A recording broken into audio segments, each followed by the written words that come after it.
Hello guys and welcome back to my channel Interview with Bunny, and we are back with another video on system designing playlist. And the video or the topic that we will be discussing today is one of the crucial topic during your system designing interview, and that is the distributed logging system. So hopefully you guys are already familiar with what is a distributed logging system, because logging is a crucial part of any development cycle. So let's first understand in brief that what is distributed logging platform. So a distributed logging platform is nothing but a simple online platform that collects logs from different microservices that is configured to. So it is like this OpenObserve, Splunk or Logstash. So these are the name of the most common distributed logging platform that we normally use in the production to see all our service logs. So let's first start with our first step of our designing, and that is the gathering of the function requirement.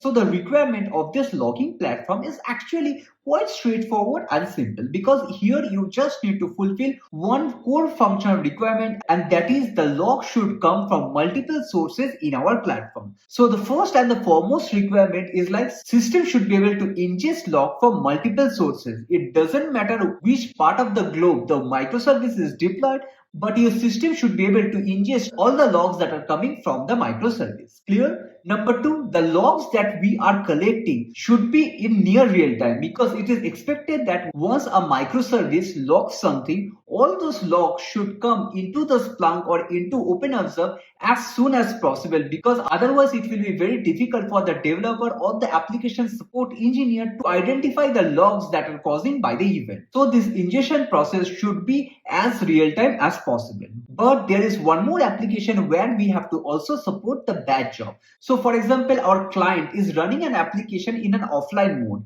and it is not possible for that application to submit all the logs in our database in the near real time. So what happens in that scenario? All the logs that are generated by the client in that offline machine will get submitted in their local memory, and thereafter once it gets connected to the internet and once a scheduled job runs or howsoever they configure, all those logs should get ingested from their local database into our database, so that all the logs can be seen by our clients.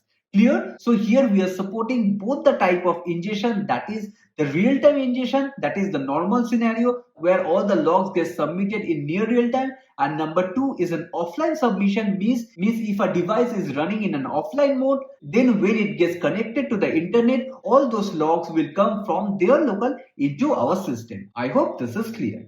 Now the third most important requirement that we have to fulfill, that is once a log comes into our system, we should validate the logs, we should parse that log, as well as we should normalize the log in some standard format by which we will be saving it in our database. Because it is highly possible that since millions of microservices who are nothing but their client are submitting their logs into our system, and each of them are submitting in their own format, we are not defining any particular template or standard by which they should submit the logs. So obviously their log can be anything that they want. So once that logs comes to our system, instead of simply dumping it to the database, what we have to do, we have to first validate the log, that whether there is some malicious content or not, whether the logs are fully defined or not. Then we have to convert it into some standard format by which we will be saving it into our database, so that in the future when the clients try to see the log, we can render it in our front end in a meaningful and in a standard way. I hope this is clear that why the formatting and the parsing of the log is important in this case. Now the next and the last fourth requirement that we have to support in our system, and that is we have to give the provision of a dashboard. So for example, when you see the Splunk or OpenObserve, they gives you a dashboard or a UI interface from where you can see the logs that is getting ingested in their backend. So similarly over here also we have to give a dashboard or some searching logic by which the application developer can search all the log based on their requirement. So these are primarily the four major function requirements that we have to solve in this problem. So without wasting much time, let's first list down all this problem statement so that it will be easy for you to understand. So as we were discussing, these are all the four function requirements that we have to solve. Now since we have understood that what are the functional requirements that we have to solve, let's now go into our next thing, and that is the gathering of the non-functional requirement. And as you know, the first and the foremost non-functional requirement that you have to discuss with your interviewer, and that is to understand the scale of the system, because knowing the scale of the system is very crucial, because otherwise it will be very difficult for you to estimate that what type of application or what type of system you will be developing. So the first thing that you should ask your interviewer, and that is the scale of the system. And obviously, when you will be asking your interviewer that what is the scale of the application that we are targeting to, then your interviewer will tell you that we are targeting millions of requests per hour. And what is the event? An event is nothing but the log that is getting submitted in our database. So the first non-functional requirement will be the scale of the system. Number two, as you know, the next question is what is the latency of the system. And as you see, since here we are supporting a system which support a near real-time data submission, so obviously the latency of our system should be as nominal as possible. So obviously here we should support a low latency platform. And the third non-functional requirement that we have to discuss with our interviewer, and that is the cap theorem. As you know, whenever you are creating a distributed microservice or a distributed system, you either have to compromise between the availability of the system or the consistency of the system. But here in this system, if you look carefully, here we have to support availability rather than consistency, because of the fact it is expected that whenever a microservice or a client who is submitting the logs in our platform, that log should get digested or ingested as soon as possible. And so it is not expected that our system should be down for some time. So here we will be giving the priority to the availability rather than the consistency. And the next non-functional requirement is the reliability of the system. Means whenever a microservice or the client is submitting a log into our system, it is expected that there is no data loss in our system. But obviously it is not possible that whatever the log a microservice or a client is submitting into us, we will persist it in our database. So what we have to do here, we have to also notify to our interviewer that we should not keep the log for entire lifetime. Rather, there should be a timeline for the log, maybe a 45 days, 30 days, or howsoever it is configured. So there should be a TTL of till what time we are persisting the log into our memory. So here the next non-functional requirement, that is the reliability of the system, and it means that there should be no data loss in our platform.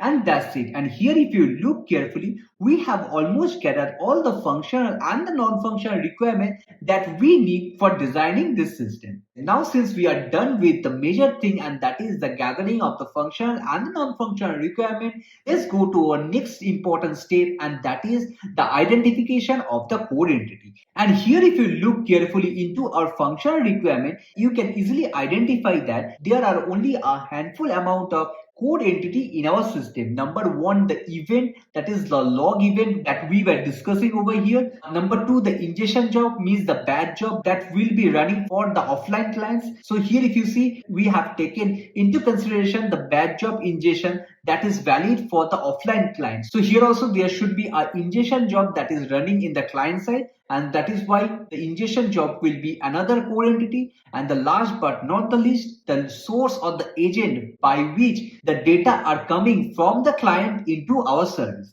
Now since we have gathered all the functional requirement, non-functional requirement, and also have identified the core entity, now as you know, we will go to a third step of our designing, and that is the API design. And as I always tell you, designing the API is quite easy and straightforward if you have gathered the functional requirement correctly, because in most of the cases, it is just a one-to-one or one-to-many relationship with each and every functional requirement that you have gathered. So let's see what are the major API endpoint or the public REST endpoints that we have to expose in our system so that we can fulfill all the functional requirement that we have gathered.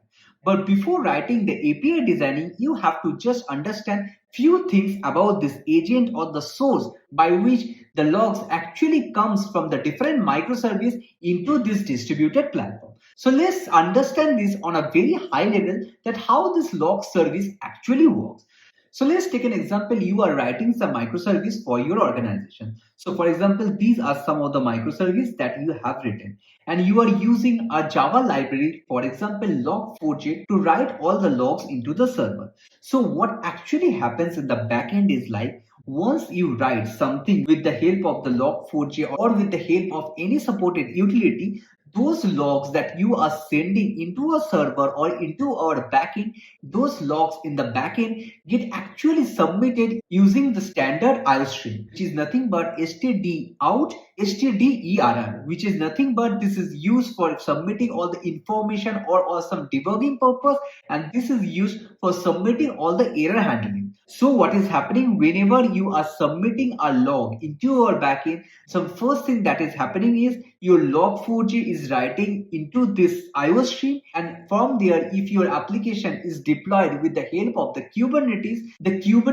kubectl captured those logs and stored them into a container log file on a node. So for example, if you have configured it to write into a file or somewhere, it might write into the raw.logs file. So in this way, the actual log which you are submitting into your backend gets actually written in the raw.logs file. So it can be any name, howsoever you have configured. Clear? Now, once this is written on this log, there is an agent. For example, in case of a Splunk, it is called as the FluentBit. So this agent actually read this log and it submit these logs that it have read in the near real time into the backend service of the Splunk. So here we are having the Splunk, which is nothing but our distributed system that we are designing over here. And in this way, the data actually gets submitted from the microservices into the Splunk database. So it is not that from the microservices you are directly submitting to Splunk. No, it doesn't happen like that. Rather, it follow a stepwise process. Means from the log4j, it gets written into the IOStream, and thereafter the kubectl or the Kubernetes environment write it into a node file that is called as the log4j or whatsoever. And from this file, however you have configured, this FluentBit or some agent that we will be defining over here will read this log from this raw.logs and it will submit into our backend system. Clear? So this is actually the flow or the pattern internally that get triggers whenever you're submitting a logs in the microservice. Now, since you have understood in brief that how this log system actually works beneath the system, let's now see what are the API endpoints that you have to design. Because here, if you look carefully, this is the agent who is actually dumping all the logs into our system. So we need an endpoint to actually provision this thing. So here we need a solid endpoint to handle this functionality, as well as this FluentBit or whatever the agent we are configuring, we need a system to onboard it for the client. So here we obviously need an onboarding process by which this FluentBit or whatever the agent we are installing in this system should identify that this system is a valid system, and whatever the data is getting submitted into this file should be transferred into our application. So there should be an authentication that should get established over here. So let's see what are the endpoints that we have to design to facilitate all this entire flow in our system. So let me first write down all the major endpoints that we have to design over here. After that, I will let you know how each and everything is working over here. So these are the list of API endpoints that you need to support this entire system. So let's go through this one by one. So the first thing is like, as I was discussing, in this entire system, there's an agent which actually perform the entire thing, that is getting the data from the raw logs and submitting it into our system for the ingestion purpose. So here, first thing first is like we have to onboard the agent, and this onboarding process is actually done by the organization. So for each and every application, you do not have to onboard a particular agent, but as an organization, as a whole, as a product, you have to onboard it only for once. So here, these are the list of endpoints that we need to onboard a particular agent. So here you can see we are first registering our agent. We can get the detail and edit a particular agent After that, we are having the get URL to see the configuration of the agent, the heartbeat of the agent means whether the agent is active or not, and all those things.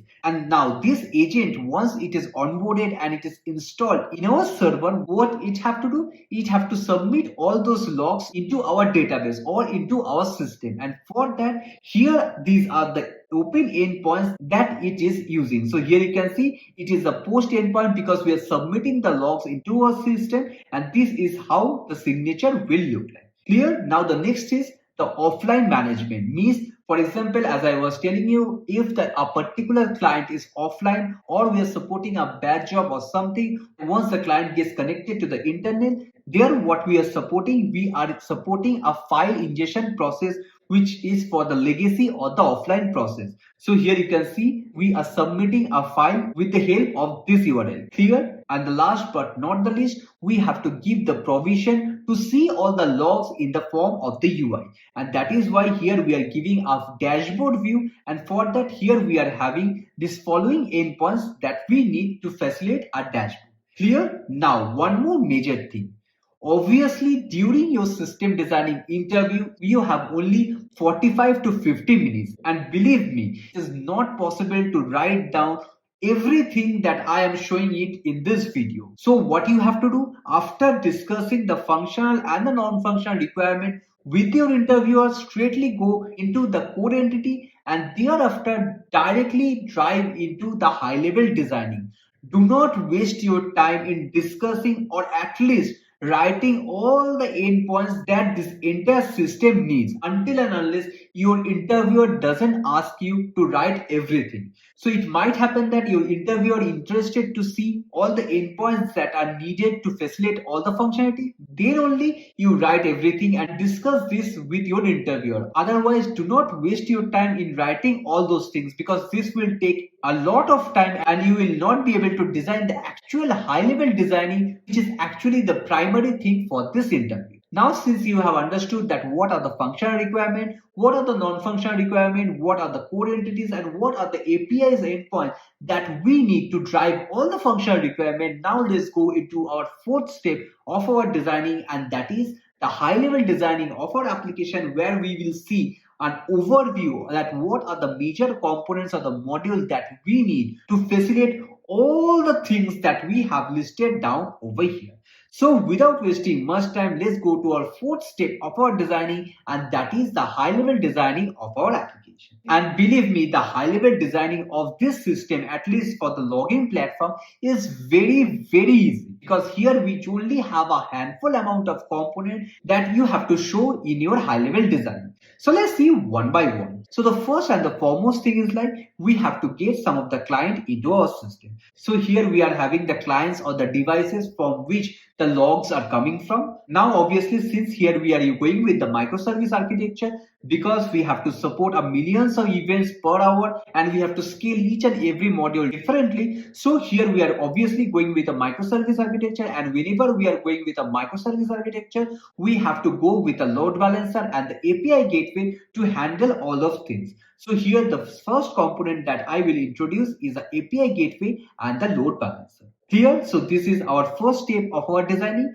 Now let's see what are the major module or the services or the microservices that you need to handle all those things. So the first thing is like whenever you are creating a distributed or logging platform, the first thing that we need is the onboarding of the client, because obviously, as I've told you, this agent is the main thing that is doing all the transferring of the data. And for that, to configure this agent, this onboarding is must. So here the first module or the first service that we will introduce in our system is called as a client onboarding service. So clear? So this is our first service, and once obviously the clients onboards into our system, we have to submit or we have to purchase the data in our backend. So here we will be having a database for that called as the client DB. And what will be the schema structure of the client DB or what type of database that we will be using, that we will be discussing in our next step of our designing, and that is the deep dive designing, where we will be seeing in detail that how each and every component is interacting to and what will be the schema structure and everything over there. But as of now, for the high level designing, this is enough. That is, here we are having a microservice and this is the database where it is submitting all the data. Now the next important thing is like once the agent is transferring the data from the client into our system, there should be a service that is required to ingest all those logs or the event from the client into our backend. So here we will be having the next and the most important service of our system, and that is the ingestion service. And whatever the logs or the event this ingestion service is receiving, obviously we have to persist it in our backend. And for that we are using a database called as a logdb, which hold all the logs that we are getting from our client. Clear? So here our ingestion system is submitting all the data into our logdb. So how the flow is working? Our client hitting our load balancer and the API gateway, and based on the URL endpoint, this API gateway is routing the traffic into our backend service accordingly. And first it is going into our onboarding service to onboard the client, and once the application logs some data into their local, our agent is reading that log and submitting it into our ingestion service. And this ingestion service is performing all the normalization, standardization, parsing and everything, and thereafter the final form of the data, it is submitting it into our log database. Clear? So here we have seen that we have designed the main thing of how to get the data from the client and how we are submitting it in our backend. So I will just fulfill this entire design.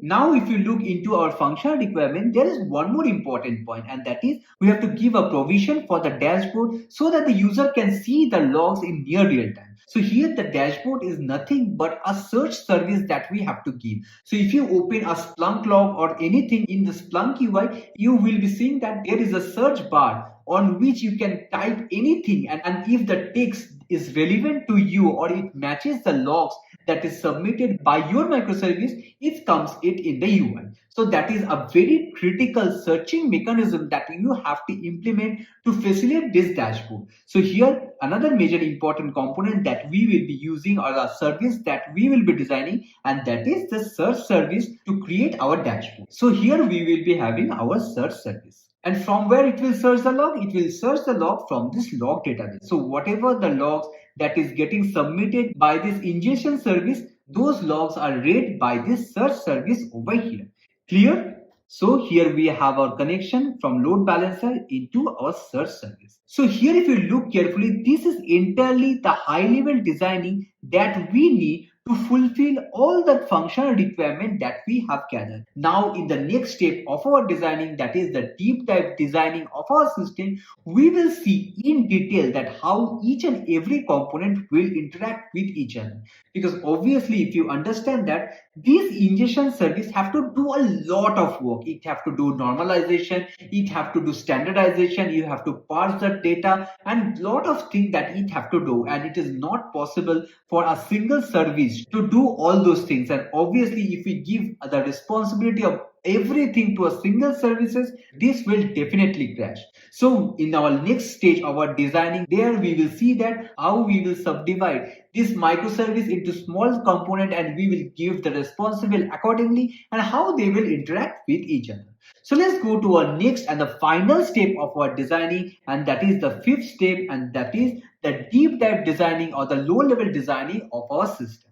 Before proceeding further, I just wanted to notify that I have created a very simple website over here so that you get all the contents that I upload on the YouTube on a single platform. So here you can see there are lots of content on the system designing, on the low level system designing. Similarly, here we have the complete graph playlist where we have already 15 to 16 video over here, as well as all the latest contents that I'm uploading on the YouTube. I will keep on updating all those things in this website. This is a free website that is hosted also in a free domain. So do not forget to bookmark this website so that it will be helpful for you to find out all the relevant contents regarding your upcoming interview.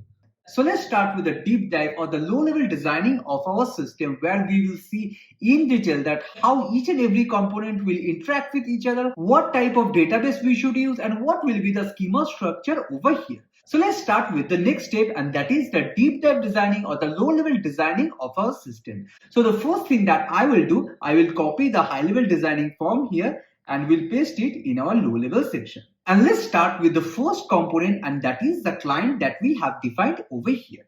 So as I was already telling you, what we have to do in the client side, that is, we have to create few of the agents, because the agent are the main thing or the main component by which the actual logs from the machine are getting extracted, and then that logs are getting transferred into our backend system. So here what we have to do here as a high level, we have to just let our interviewer know that here to run this entire architecture or to run entire system, we need some of the components that are nothing but the agents in the local machine of the client. Clear? So let me first define all these things, and after that I will let you know how everything will work. So here to upload the log from the client, what we need, here we are supporting two ways of uploading. Number one is a real-time uploading that is done by the agent, and number two is the offline uploading which is done by the file uploader service. So here if you look carefully, right now I have given the example of the FluentBit, which is nothing but the agent that we have for the Splunk. Similarly, for our use case,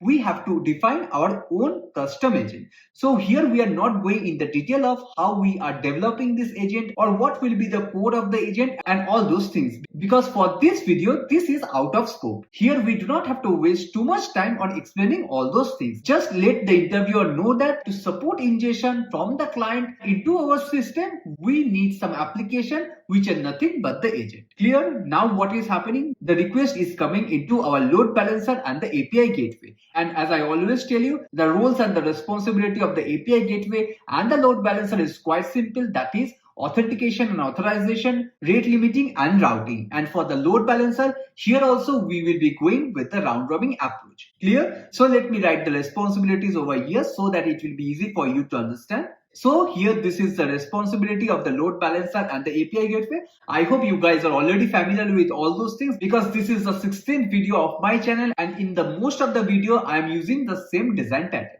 Now let's go to the first component that we have defined, and that is the client onboarding service. So as I was telling you, whenever you develop a distributed logging system, the first and foremost thing that you have to do is the client onboarding. Because without knowing the client details, it is not possible that our agent will forward the data into our system. Because obviously there will be an authentication step, authorization step, and tokenization and everything that is needed before transferring the data from an external service or external client microservice into our system. And that is why what we have to do here, we need an onboarding service for the client. And who onboards a particular application? So what actually happens is, like, it is not that a particular microservice or each and every microservice gets registered in our system. Rather, it is as an organization that gets registered. So let's take an example that an organization like Amazon want to use our application for logging purpose. So what they have to do, they have to register themselves in our application as an organization so that we can give a client ID and client token to Amazon. And whatever the microservices that Amazon have in their backend, they can simply use that token and the client ID to ingest all the logs into our system. So it is not that if Amazon have hundreds of microservices in their system, they have to register everything here. Rather, as a whole, as an organization, they have to onboard it only for once. I hope this is clear. So here what is happening, as an organization, we are registering into our application, and in response, what we are doing, in response or in return, we are giving a client ID and a token ID, and these two will be the primary attribute by which we will do the authentication and authorization at the very initial state, that is in our load balancer. Clear? Now let's see what type of database we should use over here to save all the metadata of the client. So here, if you understand that, here we are onboarding an organization, and here in return we are giving the client ID and the token ID as a response. So all the data that we are saving or persisting in our backend are the relational one. And here, since this is a straightforward data or a flat data, so what we will be doing here, we will be using a Postgres solution. Clear? So let me show you how the schema structure of this client DB will look like. So here, more or less, this is how the schema structure will look like. It is a very simple step of onboarding service. So here we have a client ID, the name of the client, token ID, token TTL, and the environment. So for example, here we are onboarding Amazon. Amazon will be having a client ID. Similarly, here in the name it will be Amazon. After that, once the registration have been done successfully, we will be giving token in return as well as a token TTL, because it is not safe that we keep the expiration date of a token for a lifetime, because it can easily happen that a token can get stolen and some different application or some different hacker will be intercepting in our application. So here we are giving a TTL for each and every token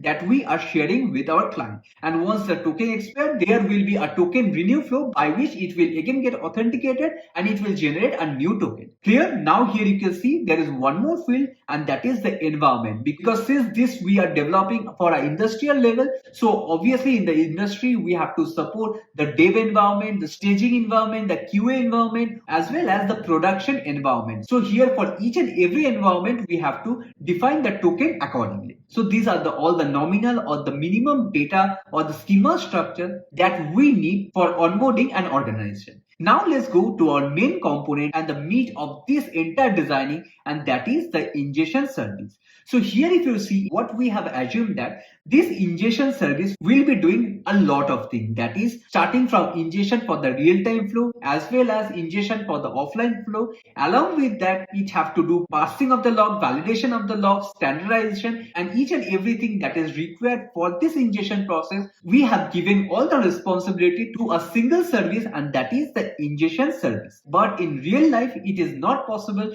to give so many responsibility to a single server, because that will become a bottleneck, and this is not a scalable design pattern.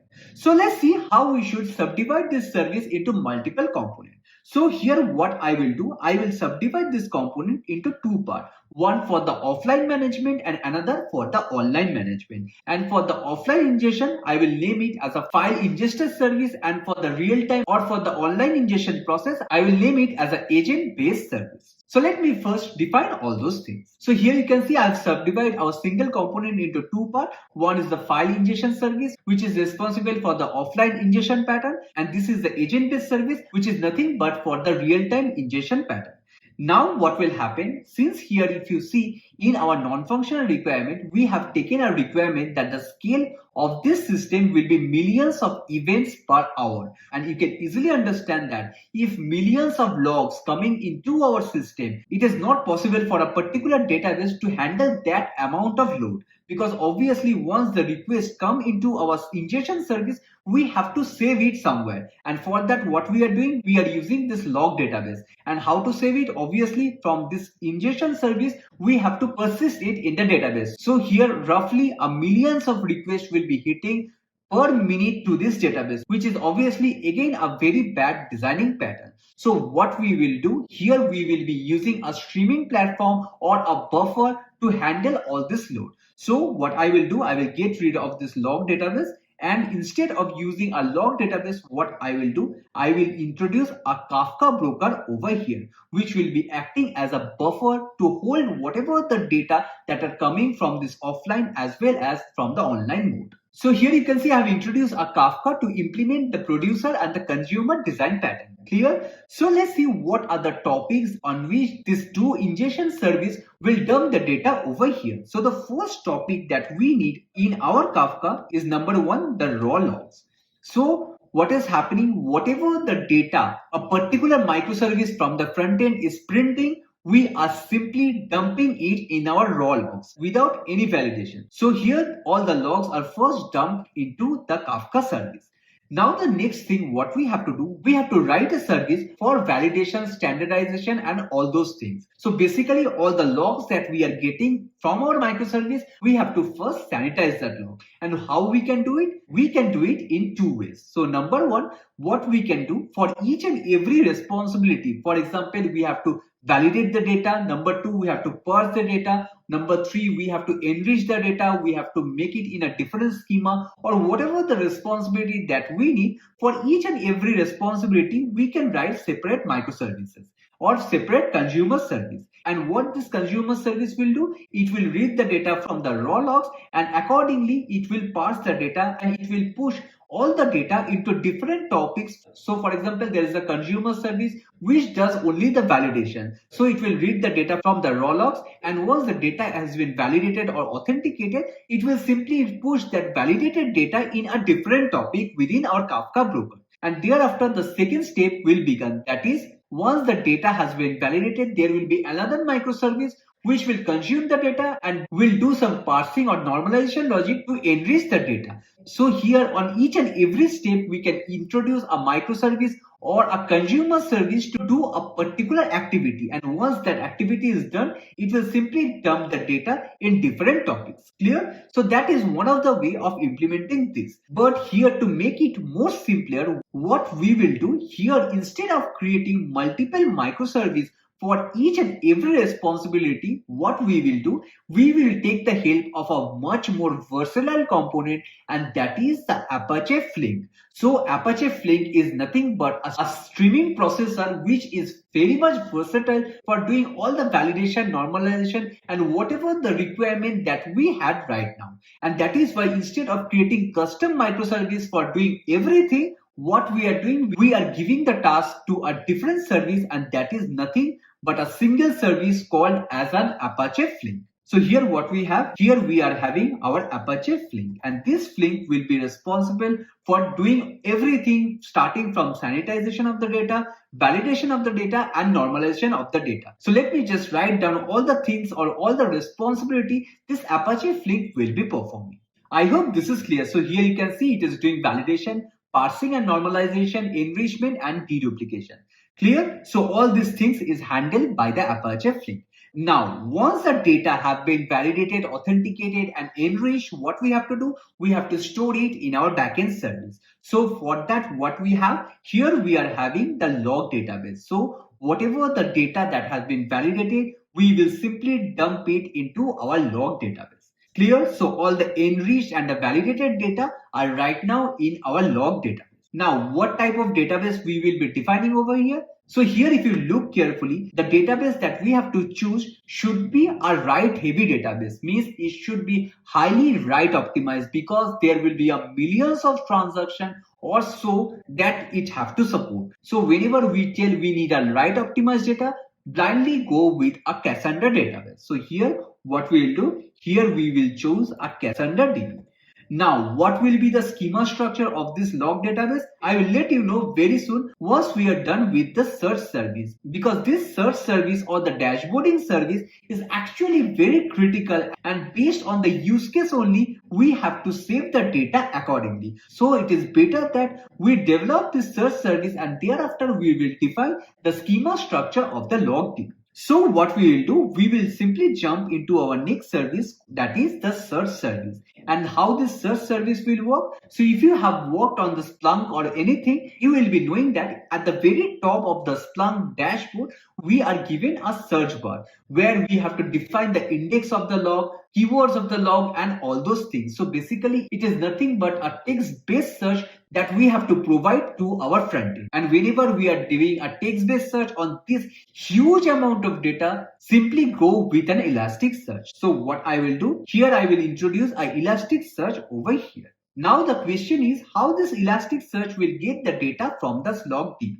So initially, or in our earlier video, what we used to do, we used to introduce a CDC pipeline to ingest the data from this log DB into our Elasticsearch. But here we will do something different. That is, instead of introducing another service for the ingestion part or another service for the CDC pipeline, here we will give this responsibility to our Apache Flink. So once the Apache Flink is done with all the deduplication and validation, all the meaningful data, it will save it in the log database as well as in the Elasticsearch. So it is saving the data in the two data sources. Clear? But there is a critical problem with this design pattern. That is, because if you understand, there are millions of records that are getting persisted in our backend per hour. And you can easily understand that how much amount of data we will collect at the end of a particular year. It will be thousands and thousands of TB of data that we have to save in our log database as well as in the Elasticsearch, which is again not a feasible or a good design pattern, because if we are giving that much amount of data in our Elasticsearch, again the efficiency of the search will decrease significantly. So to optimize that, what we will do, we will give a clause to our client. That is, here in our Elasticsearch, we will be only saving 14 days of the data.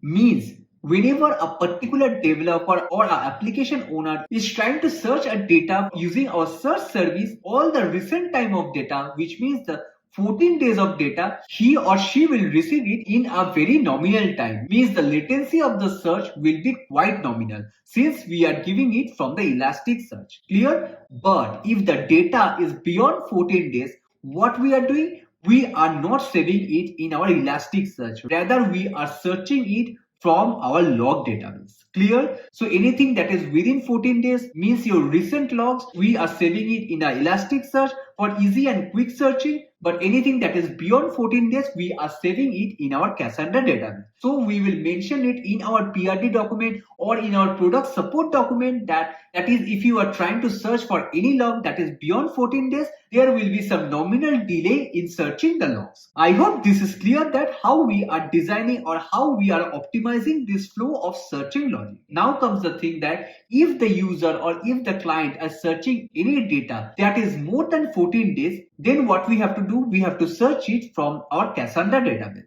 And to make this search much more optimal, we have to store the data accordingly so that we can decrease the time of this search. So this is how the schema structure will look like. So let's first go through it one by one. So normally what we do, we normally try to search the log based on few primary attributes. That is, number one, the level of the logs, means whether it's a warning, error message or all those things. So normally what we do, we are mostly interested in seeing all the error logs from our logging platform, and that is why it is needed that you save all the logs based on the logging level. So this will be our first way of saving the data so that we can get the relevant data quickly. Second, the next thing is like we try to search the log based on the trace ID. Similarly, this is the parent component and that is the logs by service. For example, for the checkout service, there will be all the logs. So here by each and every name of the service, we are saving all the logs. Now, if you have understood that how we are saving all the data from our Ingester service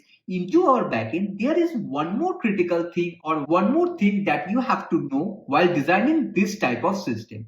That is, here if you understand it correctly, we are saving a lot of data and it is not a good design to save all our data in our Cassandra database, because that will increase the cost of our application, because the running cost of the Cassandra is quite high. So what we have to do, we have to delete some data periodically from our logging DB. What happens in the Splunk also, Splunk only saves data for 45 days. That is the maximum duration of the log data that Splunk saves in our backend. So to implement that type of functionality, what we have to do, here we have to simply introduce a cron job or a bad job that will run each and every day in our system. And if the data that we are persisting here in our Cassandra is more than 45 days, then we will simply delete it from our system. Clear? But it is also not a good design pattern to do a hard delete of all the logs, because it might can happen that in the future business wants to use the data and they want to increase the longevity of the data or the retention period of the data from 45 days to 60 or 90 days. At that time, if we have already deleted the data, it is not possible for us to recover all the data that we have already deleted. So what we need, though we are telling that we are deleting the data from our Cassandra DB, but that will be a soft delete. Means we are simply deleting the data from this DB, but there is a backend system or a file-based system or a blob storage where we will store all the data that we are getting from our microservice or from our client.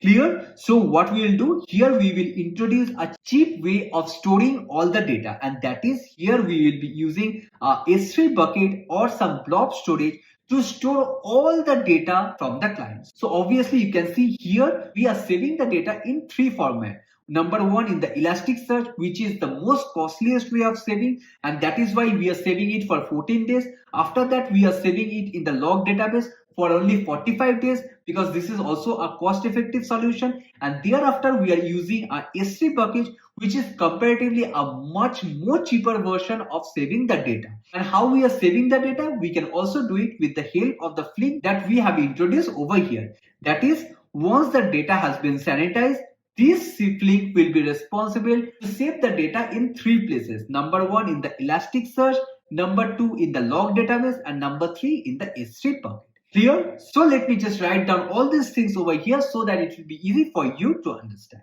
So here you can see we have introduced a cron service which automatically delete the data that is more than 45 days. Here we are having a cold storage which keeps track of all the data in our system, and here we are having an Elasticsearch which have only the recent data that we got from our microservice.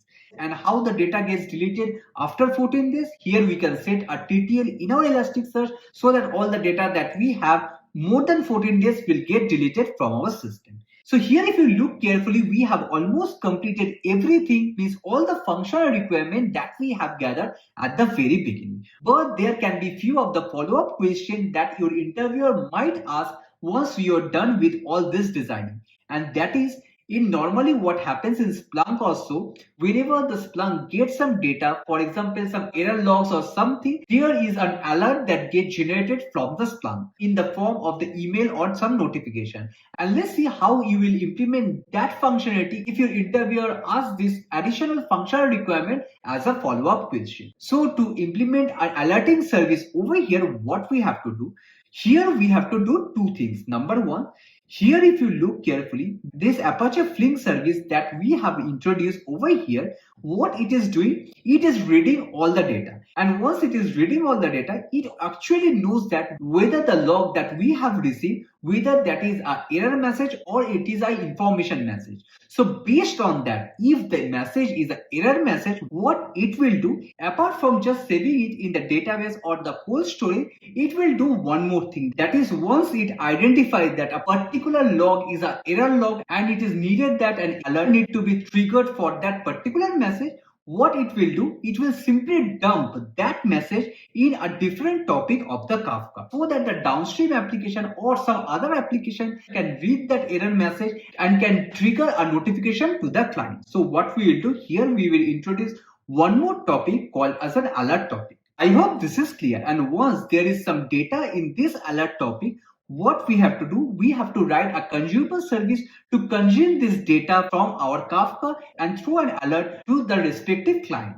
So here what we will do, here we will be introduce another service called as an alert service. So this alert service will read the data from this alert topic, and if it gets some relevant information of the alert, what it will do, it will simply send it to our third-party notification service by which the notification will get triggered to our client service. So here we will be having one more service called as a notification service. And how the notification will get sent to our client? So it can get sent with the help of some Xmatter. It can go with the help of an email, SMS, pager, or howsoever it had been configured. So this notification service will send the message accordingly. But how it will do? Obviously for that also we need some configuration or some preference service that how a particular client wants the error to be delivered. And so for that, what we need here, we need another attribute in this client database, and that is here we need a preference attribute. So for example, Amazon wants to get the error message log